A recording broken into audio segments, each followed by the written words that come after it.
Hi everyone, आज हम start करेंगे रेस्पिरेशन से। लास्ट क्लास में हमने पढ़ा था टिल न्यूट्रिशन। तो आज हम पढ़ने वाले हैं रेस्पिरेशन से। ठीक है, देखो रेस्पिरेशन और ब्रीथिंग दोनों ही अलग अलग काम करते हैं। मतलब of course breathing is a part of respiration, but respiration is a bigger part, a bigger picture. लेकिन हम दोनों में कंफ्यूज हो जाते हैं। ब्रीदिंग वही आपका नॉर्मल इनहेलेशन और एक्सहेलेशन होता है। आप सांस लेते हो, आप इनहेल करते हो, देन आप सांस छोड़ देते हो, आप एक्सहेल करते हो। तो सिर्फ इतना ही पार्ट होता है ब्रीदिंग। यहाँ पे कोई भी ब्रेक डाउन ऑफ फूड नहीं होता है। ठीक है, ये एक फिजिकल प्रोसेस है, कोई एनर्जी रिलीज नहीं हो रही, आप सिर्फ इंस्पायर और एक्सपायर कर रहे हो। लेकिन जो रेस्पिरेशन है ये बिगर पिक्चर है।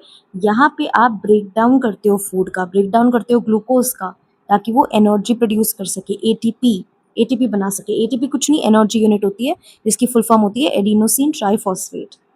तो ये आपका केमिकल प्रोसेस है और यहाँ पे एनर्जी प्रोड्यूस होती है। एक बार हम इन दोनों का डिफरेंस देख लेते हैं।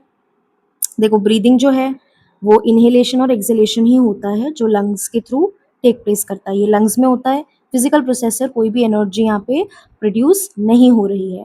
लेकिन जो रेस्पिरेशन है यहाँ पे ग्लूकोज का ब्रेकडाउन होता है ताकि एटीपी यानी कि एनर्जी प्रोड्यूस हो सके।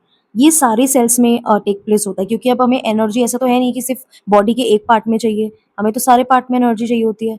तो ये all cells in the body में टेक प्लेस करता है। तो ये केमिकल प्रोसेस है, क्योंकि यहाँ पे जो केमिकल स्ट्रक्चर है वो ब्रेक डाउन होता है ना, और एक नया फॉर्म बनता है, एनर्जी रिलीज होती है। तो इसलिए केमिकल प्रोसेस है, लेकिन ये सिर्फ एक फिजिकल प्रोसेस था। और यहाँ पे जो है एनर्जी प्रोड्यूस होती है। ठीक है, अब देखो रेस्पिरेशन भी दो तरीके के होते हैं, एक होता है एरोबिक, एक होता है एनारोबिक। एरोबिक का मतलब होता है जहाँ पे ऑक्सीजन का रिक्वायरमेंट होता है, और एनारोबिक का मतलब होता है जहाँ पे ऑक्सीजन रिक्वायर्ड नहीं होता है। तो देखो एरोबिक में हमें ऑक्सीजन चाहिए होता है, ठीक है, लेकिन हमें एनारोबिक में ऑक्सीजन नहीं चाहिए होता है। तो सबसे पहले हम एरोबिक के बारे में पढ़ते हैं। देखो एरोबिक में हमें ऑक्सीजन की रिक्वायरमेंट होती है, ठीक है। ये आपकी बॉडी में कहाँ कहाँ होता है, एक तो साइटोप्लाज्म में होता है। साइटोप्लाज्म क्या होता है? सेल का फ्लूइड, सेल का मैट्रिक्स। तो वहां पे होता है, एक होता है माइटोकॉन्ड्रिया में। माइटोकॉन्ड्रिया क्या होता है? ये एक सेल ऑर्गेनेली होता है यूकेरियोट्स में, जिसके पास खुद का डीएनए होता है, खुद के क्रोमोसोम्स होते हैं, है ना, खुद का न्यूक्लियस है। तो जो एरोबिक रेस्पिरेशन है, यानी कि ये जो ग्लूकोज का ब्रेकडाउन था एटीपी बनाने के लिए, ये साइटोप्लाज्म में भी होता ही है, प्लस ये एक माइटोकॉन्ड्रिया में भी होता है। यहाँ पे ग्लूकोज का कंप्लीट ब्रेकडाउन होता है, और क्योंकि ग्लूकोज का कंप्लीट ब्रेकडाउन होता है, ज़्यादा एनर्जी प्रोड्यूस होती है। ठीक है, क्योंकि हमें इवेंचुअली करना क्या था रेस्पिरेशन में, हमें ग्लूकोज को ब्रेक डाउन करके एनर्जी प्रोड्यूस करनी थी। जब यहाँ पे ग्लूकोज ही बहुत अच्छे से ब्रेक डाउन हो रहा है, कंप्लीट ब्रेक डाउन हो रहा है, तो यहाँ पे मोर एनर्जी प्रोड्यूस होती है, और एंड प्रोडक्ट यहाँ क्या बनते हैं? CO2 and water.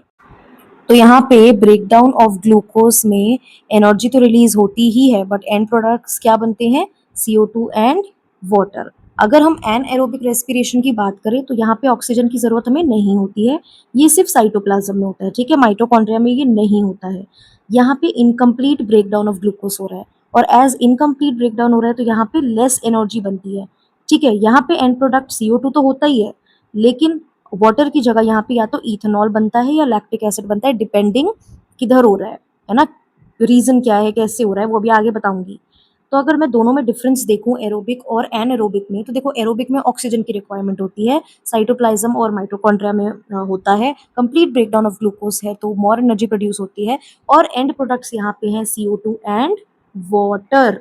ठीक है, वेराज एनएरोबिक में ऑक्सीजन नहीं चाहिए होता है, ये सिर्फ साइटोप्लाज्म में होता है, इनकम्प्लीट ब्रेकडाउन होता है ग्लूकोज का, तो लेस एनर्जी प्रोड्यूस हो रही है, और यहाँ एंड प्रोडक्ट है CO2 एंड इथेनॉल और लैक्टिक एसिड। तो दोनों में एक एंड प्रोडक्ट तो कॉमन है, विच इज CO2, लेकिन एरोबिक वाले में वाटर बन जाता है, और एनएरोबिक में इथेनॉल या लैक्टिक एसिड बनता है, याद रखना, ठीक है।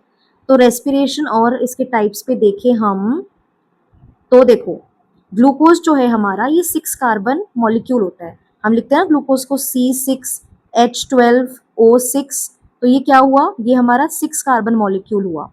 अब जैसे अगर रिएक्शन देखो साइटोप्लाज्म में हो रहा है, तो साइटोप्लाज्म में जब हो रहा है तो ये ग्लूकोज 6 से ग्लूकोज मतलब 6 कार्बन मॉलिक्यूल से 3 कार्बन मॉलिक्यूल बनता है, जिसको बोलते हैं पाइरूवेट। पाइरूवेट क्या है? 3 कार्बन मॉलिक्यूल। जैसे ग्लूकोज 6 से 6 कार्बन मॉलिक्यूल है, पाइरूवेट एक 3 कार्बन मॉलिक्यूल है। तो जब इसकी रिएक्शन होती है साइटोप्लाज्म में, तो 6 कार्बन मॉलिक्यूल से ये 3 कार्बन मॉलिक्यूल बन जाता है, और थोड़ी सी एनर्जी यहाँ पे रिलीज होती है। ठीक है, इसके बाद इसके पास 3 तरीके के 3 रास्ते और होते हैं, ठीक है? अगर माइटोकॉन्ड्रिया में रिएक्शन हो रही है, तो हमने भी पढ़ा था कि breakdown of oxygen full breakdown of glucose हो जाता है। तो माइटोकॉन्ड्रिया में हो रहा है मतलब ऑक्सीजन की प्रेजेंस है ना? ऑक्सीजन की प्रेजेंस है, तो माइटोकॉन्ड्रिया में रिएक्शन हो रहा है। तो हमारे एंड प्रोडक्ट मैंने क्या बताए थे, क्या बनते हैं? CO2 और वाटर बनते हैं और एनर्जी रिलीज होती है, ठीक है? और ये जो CO2 बना है, ये हम बाद में एक्सहेल आउट कर देते हैं ब्रीदिंग प्रोसेस में, ठीक है? अब अगर ऑक्सीजन नहीं है ना, या फिर ऑक्सीजन की कमी है, जैसे यहाँ पे देखो, there is a difference between absence of oxygen and lack of oxygen. Absence of oxygen मतलब ऑक्सीजन है ही नहीं, और लैक ऑफ ऑक्सीजन मतलब ऑक्सीजन की कमी है, ऑक्सीजन है बट कम है। तो अगर हम लैक ऑफ ऑक्सीजन की बात करें, देखो जब हम एक्सरसाइज करते हैं, है ना, हम रनिंग करते हैं, तो एकदम से होता है ना, बहुत ज़्यादा हमें ऑक्सीजन की रिक्वायरमेंट होती है, तो हम बहुत तेज तेज सांस लेने लगते हैं, है ना? कभी कभी तो हम मुंह खोल के सांस ले लेते हैं, क्योंकि हमारी वो ऑक्सीजन की रिक्वायरमेंट पूरी नहीं हो रही होती है, एकदम से हमारे मसल्स को बहुत ऑक्सीजन चाहिए होता है। तो लैक ऑफ ऑक्सीजन हमारा मसल सेल्स में ही होता है। यहाँ पे ये जो 3 कार्बन मॉलिक्यूल है, ये lactic acid is again 3 carbon molecule, और एनर्जी रिलीज हो जाती है, मतलब यह कंप्लीट ब्रेकडाउन ऑफ ग्लूकोज नहीं होता है। इसलिए इस लैक्टिक एसिड की वजह से हमारे मसल्स में पेन भी होने लगता है। जब हम एकदम से कोई फिजिकल एक्टिविटी कर लें, तो बाद में हमें होता है ना, कुछ देर बाद पेन होता है उस जगह पे, वो इसी वजह से हो गया, क्योंकि वहाँ पे लैक्टिक एसिड बन गया है। और अगर एब्सेंस ऑफ ऑक्सीजन है, जैसे यीस्ट में, तो वहां पे क्या प्रोडक्ट बनते हैं? 3 कार्बन मॉलिक्यूल्स के बाद क्या बनता है? CO2 which is a 2 carbon molecule, energy and ethanol which is a 2 carbon molecule, CO2 and energy. तो ये प्रोडक्ट्स बनते हैं। तो इन शॉर्ट अगर मैं इसको कंक्लूड करूं, तो हमारे पास 6 कार्बन मॉलिक्यूल था विच इज ग्लूकोज। अब साइटोप्लाज्म में क्या रिएक्शन होती है? ये 6 कार्बन मॉलिक्यूल जो है विच इज ग्लूकोज, ये कन्वर्ट हो जाता है 3 carbon molecule which is pyruvate, और कुछ एनर्जी यहाँ पे रिलीज हो जाती है। अब डिपेंडिंग ऑन द कंडीशंस, जैसे अगर हमारे पास ऑक्सीजन की अवेलेबिलिटी है, तो अब इसके बाद का जो स्टेप होगा वो माइटोकॉन्ड्रिया में होता है, और यहाँ पे हमारा एंड प्रोडक्ट बन जाता है CO2, वाटर, और एनर्जी रिलीज हो जाती है। ये जो अभी CO2 बना है, ये बाद में एक्सहेल आउट हो जाता है, ठीक है? अगर ऑक्सीजन की कमी है, लैक ऑफ ऑक्सीजन है, जैसे हमारे मसल सेल्स में, जब हम एकदम कोई फिजिकल एक्टिविटी कर लेते हैं, तो हमारे मसल सेल्स की रिक्वायरमेंट पूरी नहीं हो पाती ऑक्सीजन की। तो अगर ऐसी कंडीशन है कि लैक ऑफ ऑक्सीजन है, तो यहाँ पे हमारा पायरूवेट से which is a 3 carbon molecule lactic acid बन जाता है, जो कि खुद एक 3 कार्बन मॉलिक्यूल है, और थोड़ी एनर्जी यहाँ पे भी रिलीज हो जाती है। और अगर हमारा ऑक्सीजन का एब्सेंस ही है, जैसे यीस्ट में, फिर हमारा क्या बनता है? एनर्जी तो यहाँ पे रिलीज होती है, लेकिन यहाँ पे 2 कार्बन मॉलिक्यूल बनता है which is ethanol and carbon dioxide. तो देखो, एनर्जी तो हर स्टेप में रिलीज होगी, लेकिन अगर अच्छे से ब्रेक डाउन हुआ है, जैसे माइटोकॉन्ड्रिया में है, क्योंकि वहाँ पे ऑक्सीजन की प्रेजेंस थी, यानी कि यहाँ पे एरोबिक रेस्पिरेशन हुआ है, तो यहाँ पे एंड प्रोडक्ट में 2 चीजें और क्या मिलेगी हमें? CO2 एंड वाटर मिलेगा। अगर मसल सेल्स में ब्रेक डाउन हुआ है, तो यहाँ पे अच्छे से ग्लूकोज ब्रेक डाउन नहीं होता है, तो यहाँ पे 3 कार्बन मॉलिक्यूल ही बनता है विच इज लैक्टिक एसिड और एनर्जी। यहाँ पे मतलब एक ही मेजर बाई प्रोडक्ट बना, एनर्जी तो तीनों में कॉमन थी। और अगर यीस्ट में हुआ, जहाँ पे एब्सेंस ऑफ ऑक्सीजन है, तो वहां पे हमारा क्या बनता है? एनर्जी के साथ साथ CO2 and ethanol. Ethanol is a 2 carbon molecule. अब अगर हम आए इंस्पिरेशन और एक्सपिरेशन, या इनहेलेशन और एक्सलेशन पे, तो देखो, इनहेलेशन का मतलब क्या होता है? जब आप ऑक्सीजन को इनहेल कर रहे हो, आप इनहेल किसको करते हो? ऑक्सीजन को इनहेल करते हो। और आप एक्सहेल किसको करते हो? एक्सहेल आप CO2 को करते हो, ठीक है? तो इनहेलेशन और एक्सलेशन जो है वो कैसे होता है, अभी हम ये देखेंगे। देखो, इंस्पिरेशन यानी कि हम जब ऑक्सीजन का इनटेक ले रहे हैं, मतलब ऑक्सीजन को इनहेल कर रहे हैं, और एक्सहेल हम किसको कर रहे हैं? CO2 को। तो जब ये प्रोसेस हो रहा होता है, इससे पहले एक बार हमें डायग्राम देखना जरूरी है।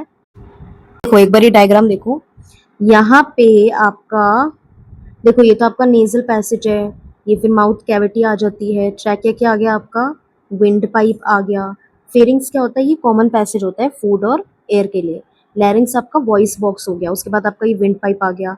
विंड पाइप के बाद आपको यहाँ लंग्स दिख रहे होंगे, रिब्स दिख रही होगी। एक ये डोम लाइक स्ट्रक्चर दिख रहा है आपको, ये डोम लाइक स्ट्रक्चर होता है डायफ्राम। क्या होता है? डायफ्राम, ठीक है? ये डोम लाइक स्ट्रक्चर क्या होता है आपका? डायफ्राम, ठीक है? इनहेलेशन और एक्सहेलेशन में ये हमारी मदद करता है, अभी हम देखेंगे कैसे। बाकी ब्रोंकाई, ब्रोंक्यूल्स, एल्वियोलर सैक, ये सारे आगे जाके ऐसे, मतलब जो ये ट्रैकिया है, ये इधर ट्रैकिया के बाद ये और जो डिविजन्स होती हैं ऐसे होती है, प्राइमरी ब्रोंकाई, है ना, ये सब ब्रोंक्यूल्स, इन सब में डिवीजन हो जाता है। और जो सबसे छोटा पार्ट होता है वो हमारा क्या होता है? एल्वियोलाई, जहाँ पे मेन गैसियस एक्सचेंज होता है। ये सबसे छोटी यूनिट होती है लंग्स में, ठीक है। तो वापस आ जाते हैं हमारे टॉपिक पे। देखो, कभी भी हमें अगर देखो जो एयर है, एयर कैसे ट्रैवल करती है, हाई प्रेशर से लो प्रेशर में ट्रैवल करती है ना। जब भी आप एक जगह परफ्यूम स्प्रे करते हो तो फिर उधर से सारे रूम में फ्रेग्रेंस पहुंच जाती है।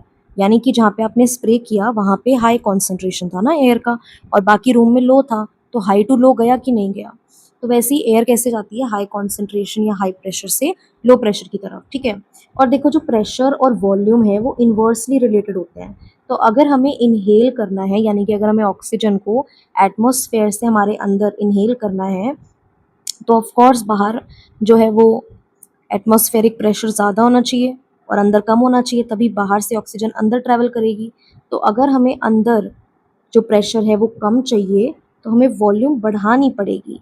अगर हम वॉल्यूम बढ़ाएंगे तो प्रेशर कम होगा, तभी तो बाहर से अंदर प्रेशर इनहेल हो पाएगा, क्योंकि अंदर प्रेशर कम है बाहर ज़्यादा है, तो ज़्यादा से बाहर आ जाएगी एयर, इनहेल हो जाएगा। तो इसके लिए क्या होता है ना, कि जो डायफ्राम अभी मैंने दिखाया आपको, ऐसे डोम लाइक स्ट्रक्चर रिब्स के नीचे, उसकी जो मसल्स है वो कॉन्ट्रैक्ट कर जाती हैं, और ये जो डायफ्राम है ना वो डाउनवर्ड जाके ऐसे फ्लैट हो जाता है, तो ऑफ कोर्स वो वॉल्यूम बढ़ा देता है। और इस सब की वजह से जो प्रेशर है वो कम हो जाता है और एयर हमारे लंग्स में एंटर कर जाती है नोज के थ्रू। एक्सलेशन में इसका उल्टा होता है, जो डायफ्राम है वो फ्लैट था इनहेल के टाइम, वो वापस एक्सलेशन के टाइम अपनी नॉर्मल शेप ले लेता है, रिलैक्स हो जाता है ना, और वो अपना अपवर्ड शेप जैसी थी उसकी डोम लाइक को ले लेता है और एयर बाहर चली जाती है। तो इंस्पिरेशन और एक्सपिरेशन ऐसे होता है। अब अगर हम एयर पैसेज देखें तो देखो, हमने इनहेल, देखो एयर पैसेज इधर देखो, हमने इनहेल किया ऑक्सीजन को, है ना, नॉस्ट्रल से इनहेल किया, फिर वो नेजल पैसेज किया, फेरिंग्स किया, लेरिंग्स किया, उसके बाद अपने विंड पाइप यानी ट्रेकिया में गया, फिर यही ब्रोंकाई, ब्रोंक्यूल्स, एल्वियोलाई। एल्वियोलाई वो पार्ट है जहाँ मेन वो होता है गैसियस एक्सचेंज, और यहाँ से एल्वियोलाई से ऑक्सीजन कहाँ चला जाता है, ब्लड में, और फिर ब्लड से सेल्स में। ऐसे ही CO2 का वो होता है, CO2 सेल ब्लड में था, मतलब सेल्स ने ब्लड में पहुंचवाया, फिर ब्लड से वो वापस एल्वियोलाई में, फिर ब्रोंक्यूल्स, फिर ब्रोंकाई, फिर ट्रैकिया, फिर लैरिंग्स, फिर फेरिंग्स, फिर नेजल पैसेज, फिर नॉस्ट्रल, और यहाँ से एक्सेल हो जाता है। तो ये दोनों का सेम ही स्टेप रहता है इनहेल और एक्सेल में, ठीक है। ये डायग्राम मैं आपको बता ही चुकी हूँ। देखो एल्वियोलाई क्या होते हैं, ये साइट ऑफ हमारे गैसेस एक्सचेंज होते हैं, यहीं पे हमारा ऑक्सीजन और CO2 का एक्सचेंज होता है। ये बलून लाइक स्ट्रक्चर्स होते हैं, जब एयर एंटर करती है तो ये एक्सपैंड कर जाते हैं। इनका लार्ज सरफेस एरिया होता है, इनकी बहुत ही थिन वॉल्ड होती है, अगर ज़्यादा मोटी वॉल होगी तो डिफ्यूजन कैसे होगा, है ना। और इनका मॉइस्ट सरफेस होता है, और इनके पास रिच सप्लाई होता है ब्लड वेसल्स का। देखो ये रहा इसका स्ट्रक्चर, काफ़ी थिन वॉल्ड है, और यहीं से ऑक्सीजन और CO2 का एक्सचेंज होता है, और यहाँ पे ब्लड वेसल्स का सप्लाई बहुत अच्छा होता है, ठीक है। ऑक्सीजन का ट्रांसपोर्ट कैसे होता है, ऑक्सीजन अपने वही आरबीसीज, ऑक्सीजन का ट्रांसपोर्ट कैसे होता है, वही अपना आरबीसीज में हीमोग्लोबिन होता है, तो ऑक्सीजन इसी हीमोग्लोबिन से बाइंड करके ट्रांसपोर्ट कर जाता है। और CO2 कैसे ट्रांसपोर्ट करता है, ये डिजॉल्व फॉर्म में ट्रांसपोर्ट करता है प्लाज्मा के थ्रू, ठीक है। अगर ब्रीदिंग इन एक्वेटिक एनिमल्स देखें तो यहाँ पे जो है ब्रीदिंग वो गिल से होती है। यहाँ पे जो ब्रीदिंग का रेट होता है वो फास्ट होता है as compare to the terrestrial animals. जो लैंड एनिमल्स है वहाँ से इनका जो ब्रीदिंग रेट होता है वो फास्टर होता है, क्योंकि इनको ऑक्सीजन कहाँ, वाटर से ही मिल रहा है ना, क्योंकि यहाँ पे ऑक्सीजन वाटर में डिजॉल्व है। तो जितना ऑक्सीजन वाटर में डिजॉल्व है वो काफ़ी कम होता है एज कम्पेयर टू जितना एटमॉस्फेयर में डिजॉल्व होता है। तो वाटर में जितना कम ऑक्सीजन डिजॉल्व है, तो इनको अपनी जो ब्रीदिंग रेट है वो काफ़ी फास्ट करनी पड़ती है। और अगर हम प्लांट्स में आए तो देखो, स्टोमेटा क्या होते हैं, स्टोमेटा लीफ पे टाइनी पोर्स होते हैं गैसेस एक्सचेंज के लिए। और लेंटिसेल्स क्या होते हैं, लेंटिसेल्स वुडी प्लांट्स में होते हैं, बार्क का स्ट्रक्चर है ये, बार्क में या स्टेम में ऐसे ऐसे पोर्स होते हैं, ये भी गैसेस एक्सचेंज में मदद करते हैं, बट ये लीव्स में होते हैं स्टोमेटा, और लेंटिसेल्स हमारे बार्क में होते हैं, वुडी प्लांट्स। तो इनका डायरेक्शन ऑफ डिफ्यूजन जो होता है वो किस पे डिपेंड करता है, एनवायरमेंटल कंडीशंस पे, जैसे CO2, लाइट, टेम्परेचर एटसेट्रा, ठीक है। तो अब नेक्स्ट हम नेक्स्ट क्लास में पढ़ेंगे जो है हमारा ट्रांसपोर्टेशन से। Thank you.